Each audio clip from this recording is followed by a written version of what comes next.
नमस्कार मैत्रिणींनो, आज आपण भरपूर लेयर्स असणारे आणि खमंग असे समोसे बघणार आहोत. चला तर मग आपण आजच्या रेसिपीला सुरुवात करत आहोत. तर त्यासाठी लागणारं साहित्य आहे 2 बटाटे उकडून घेतले, त्यात थोडे वाटाणेही घातलेले आहेत. त्यानंतर मी 4-5 मिरच्या, आलं लसूण आणि कोथिंबीर तव्यावरती भाजून घेतलेली आहे. त्यानंतर या ठिकाणी 1 चमचा धने मोठे मोठे कुटून घेतलेले आहेत, 1 चमचा जिरं घेतलेले आहे. त्यानंतर या ठिकाणी हिंग घेतलेला आहे, ओवा घेतलेला आहे, गरम मसाला घेतलेला आहे आणि चवीनुसार मीठ घेतलेलं आहे. आणि सगळ्यात महत्त्वाचं म्हणजे समोसा करण्यासाठी लागणारे पीठ आहे ते या मेजरमेंटच्या वाटीनं मी 1.5 कप मैदा घेतलेला आहे. चला तर मग आपण समोसा करायला सुरुवात करूया. 1.5 वाटी मैदा घेतलेला आहे, त्यामध्ये हातावरती चोळून थोडासा ओवा टाकलेला आहे. त्याच्यामध्ये आपण चवीपुरतं मीठ घालणार आहोत आणि मोहनसाठी तेल 1 चमचा तेल घालणार आहोत. आता हे सगळं व्यवस्थित मिक्स करून घ्यायचं आहे. तेल, ओवा, मीठ हे मैद्याला अगदी एकसारखं चोळून घ्यायचं आहे. अशी मूठ तयार होते. त्यानंतर याच्यामध्ये थोडं थोडं पाणी घालून घट्ट असा गोळा करून घ्यायचा आहे. आपला समोशासाठी लागणारा मैद्याचा गोळा तयार झालेला आहे. थोडंसं मिनिटं भिजत ठेवायचं आहे. तुम्ही बघू शकता आपलं सारण अतिशय सुंदर असं तयार झालेलं आहे ना, अगदी मोकळं मोकळं झालेलं आहे. तर याच्यामध्ये मी थोडीशी कोथिंबीर घालत आहे. कोथिंबीर मिक्स करून घ्यायची आणि ह्या सारणाला थंड व्हायला ठेवायचं. तोपर्यंत आपण जो मैदा मळून ठेवलेला होता त्याच्या लाट्या तयार करून घ्यायच्या आहेत.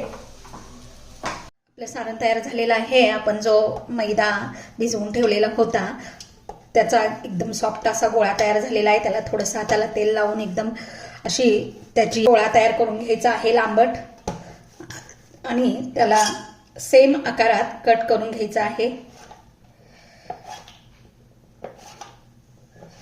बघू शकता याचे छोटे छोटे 5 गोळे तयार झालेले आहेत.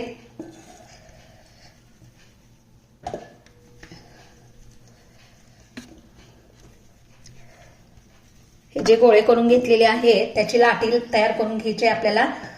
लाटी तयार करताना याला लागलं तर कोरडं पीठ मैदा लावा किंवा तेल लावा, कारण आपण अगोदर तेल लावलेलं आहे त्यामुळे काही गरज नाही त्याला लावायची.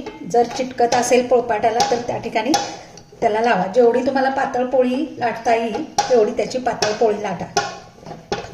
येथे तुम्ही बघू शकता आपली लाटी पातळ अशी लाटून तयार झालेली आहे.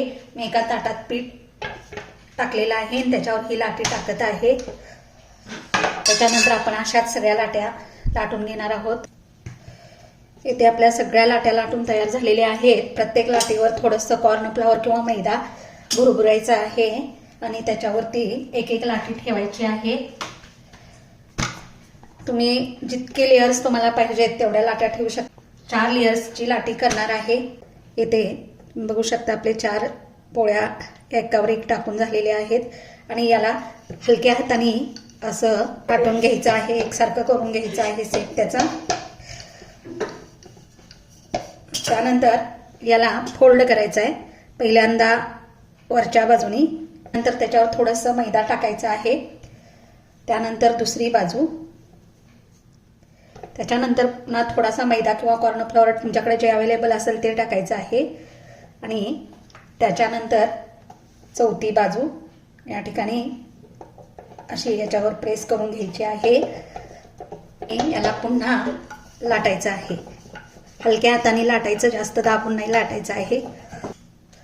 लाटी लाटून आपली तयार झालेली आहे. याला आपण समान सेटमध्ये कट करून घ्यायची आहे.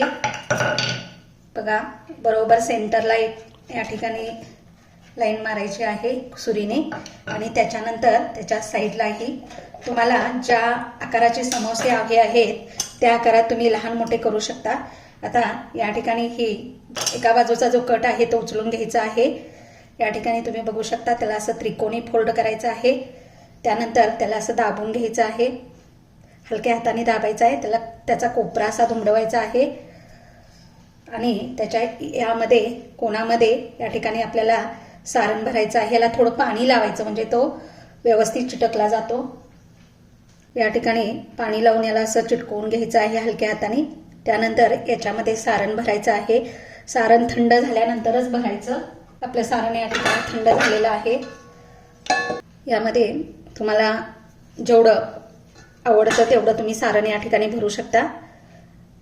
दोन्ही अंगठ्यानी असं यामध्ये दाबून घ्यायचं आहे आणि नंतर याला थोडंसं पाणी लावून या ठिकाणी फोल्ड करायचं आहे. इथे आपले समोसे तयार करून झालेले आहेत. मी गॅसवर एक कढईमध्ये तेल गरम करायला ठेवलेलं आहे. तर आपलं तेल गरम झाल्यानंतर आपण या ठिकाणी आपले समोसे या ठिकाणी तळून घेणार आहोत. पहिला 4-5 नाही टाकायचे, 2-2च घालून तळायचे आहेत, कारण त्याला जागा जास्त लागते. त्याला या झारेने असं वरती तेल पसरवायचं आहे. मीडियम गॅस ठेवायचा आहे.